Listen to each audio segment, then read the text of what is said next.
Hi guys! Welcome to today's vlog. So, andito ako ngayon sa Intramuros para iba naman, makapasyal naman tayo ng random. So, meron sila ditong event. This is Likha. And as you can see, yung nasa likod ko.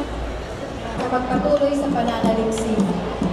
So, first booth, Sagada Pottery. And then, pwede din ditong gumawa. And then, ito yung mga finished. How much po pag gagawa dito? Pottery? Wala. Libre lang. Thank you. Mga bolero. Check natin ito. Miss, how much po yung ganito? 3.5. So, iba-ibang colors. So, one size lang. Pabunay from Cebu. 12,000. 8.5. Lawan Master Wood Carver. Sa Ifugao may wood. Ito po yung Epic Chats. Na leather arts from Bukidnon. Oh, ganda. Basket, Kamurang, and Agnaya from Negros Occidental. Basket. Tingkep basket from Palawan. Gaganda, may maliliit. Ay, ang ganda, maliliit. Ito po 400, ma'am. 400. Ito pong ganito kali. 50. Okay.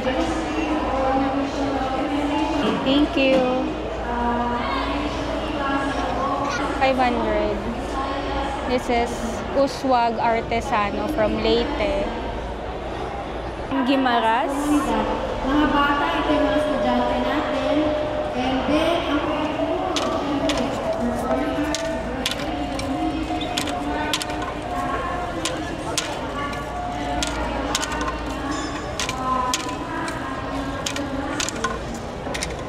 ito yung outcome nung ginagawa.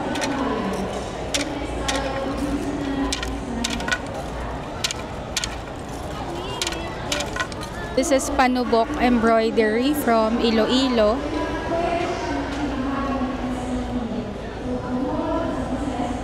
Mga kulay Sama Tepo from Tawi-Tawi.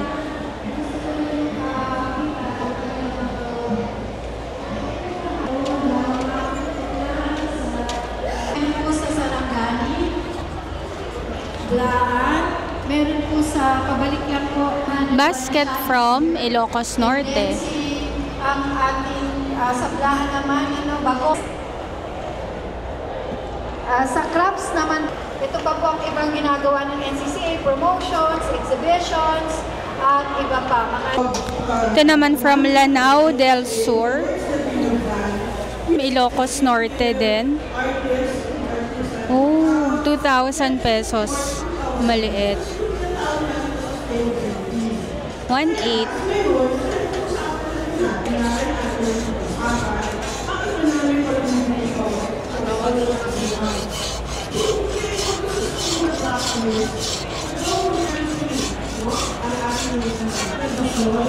From Cavite, mga religious sculpture. Ito, Apo. 14,000 po siya. 14,000. Oh. 5,000, sir. 14,000 daw. Collab nila with the artist. Hand-painted. Ganda. Ito yung QR code nila kung interested kayo. Ang ganda ng mga sneakers.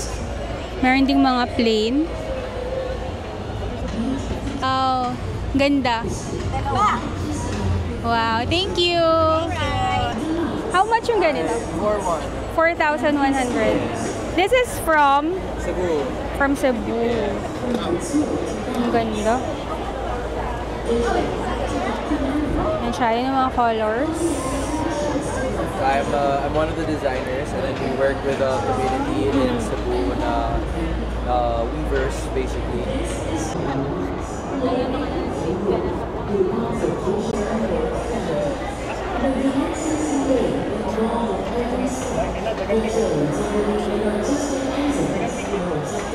And Pampanga traditional lanterns. Grabe, ang ganda.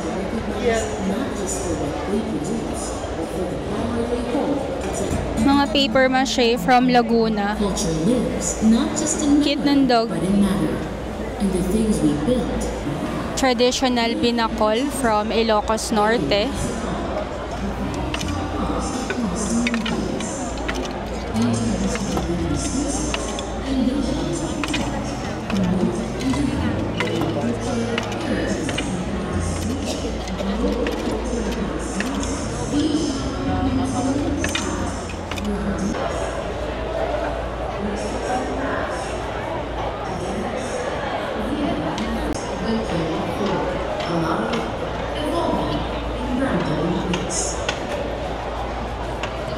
So, bulul carvers from Ifugao.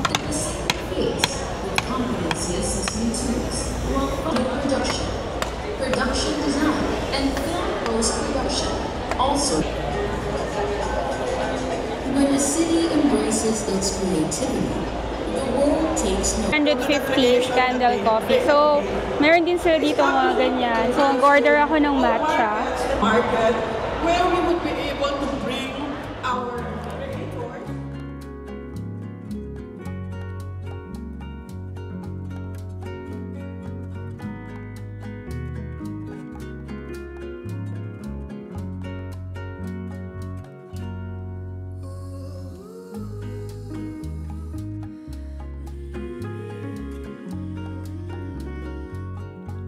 So, ito yung facade niya. Diyan kami galing kanina. Diyan yung may tent. So, ang ganda oh. Medyo makulimlim lang, no? Pero ang ganda niya.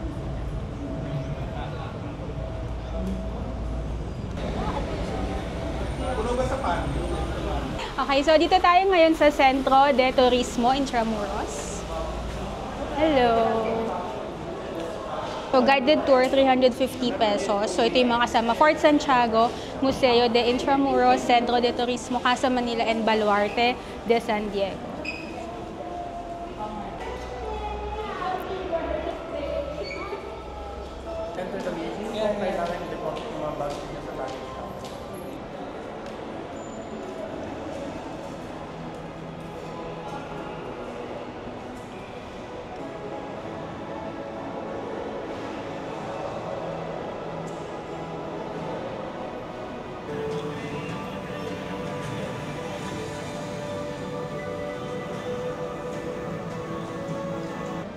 Ang ganda.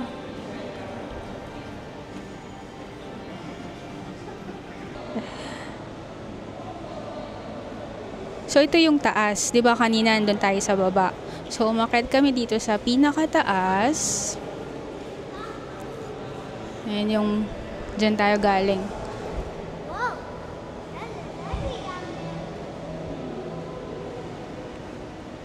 So, ang tawag dito, Galleon of the Psycho Pump. Ito yung representation ng sinakyan noon ng mga Spaniards nung una silang pumunta dito sa Philippines.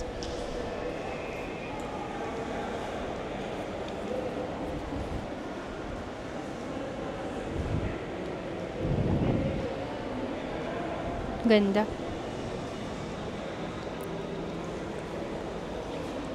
Yung stairs naman na pinakita ko kanina, pag umakyat ka, ayan, dito yung patungo nun sa taas.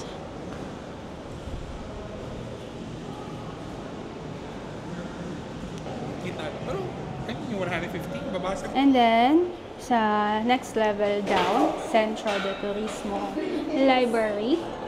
So, para makapasok ka dun sa third floor na pinuntahan natin, and then here is a library, 150 pesos yung fee. So, So, kung gusto mo ng new space to work or to study, ganyan, or to research.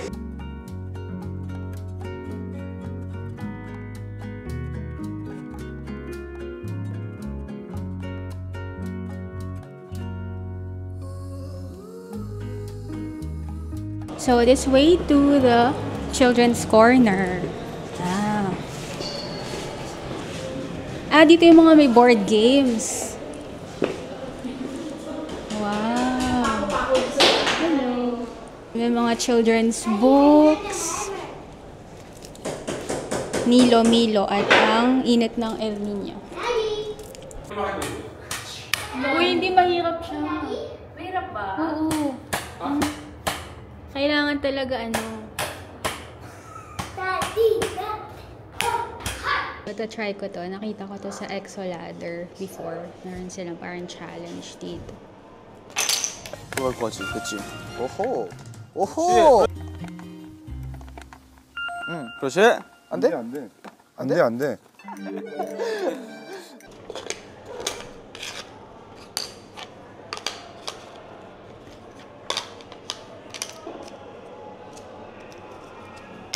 Hindi ko na maibalik. Anong tawag sa ganitong game? Puzzle na mga board. Try mo.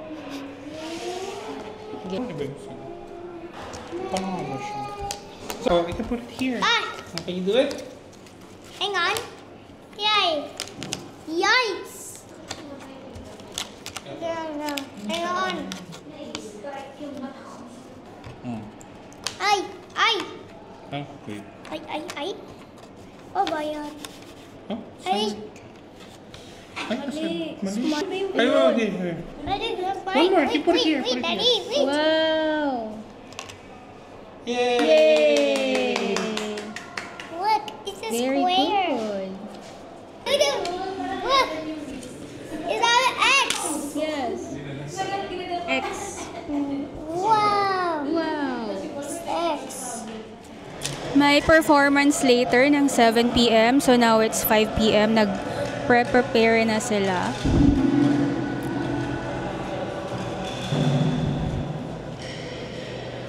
And then to yung lusot pa, gumakit ka ng stairs, yung kaninang pinakita ko.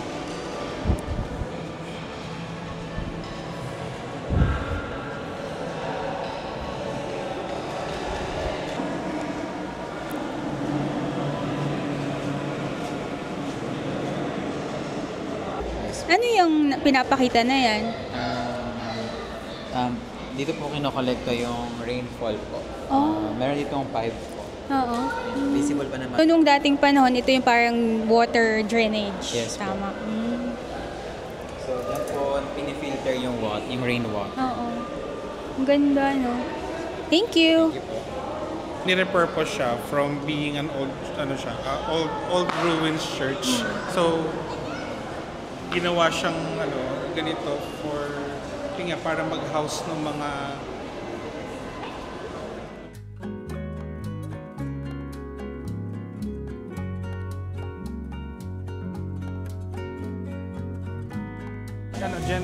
General Luna Street, so may mga So this one, food. pedestrianized siya, so bawal talaga yung mga sasakyan na dito.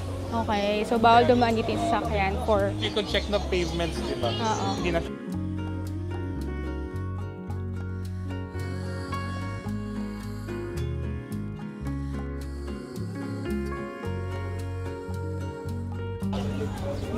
Uy, wow, empanada. 80 pesos. Wow, fresh flowers, 200. Kung may ka-date kayong kasama. Meron ding mga dried flowers. 200. Ganda, no? 80. Okay. Ay, ang ganda. 50 pesos.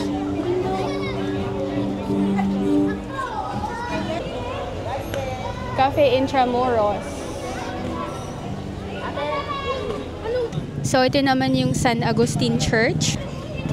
Ayan, mas maliwanag na. So, may kasal yata. So, hindi tayo masyadong lalapit. Pero this is already part of UNESCO World Heritage. Ganda, oh.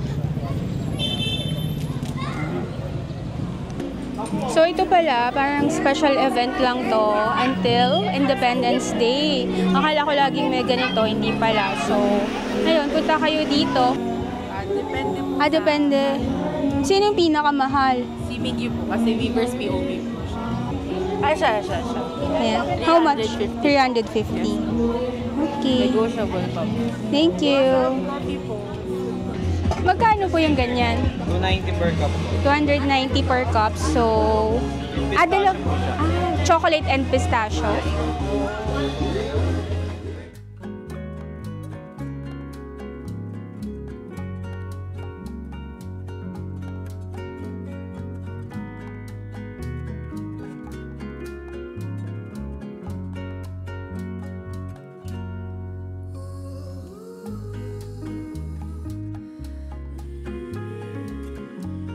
Juice. Magkano po watermelon?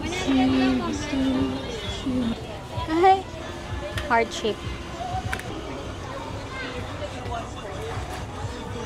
Sarap. Teka, mami. Nature spring. Ay, hello.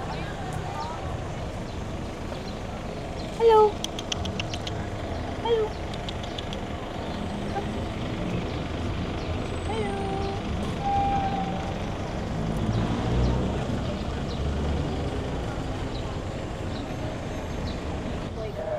Then, ito naman, Palacio del Gobernador. Ikutin natin.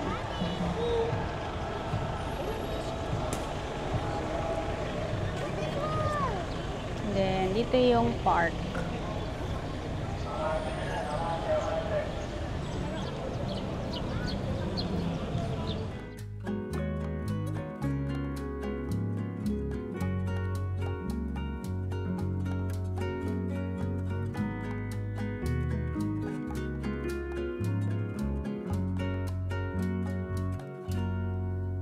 So guys, I hope you enjoyed our vlog and pasyal today dito sa Intramuros. And kung nag-enjoy ka, subscribe and I will see you on our next gala. Bye guys!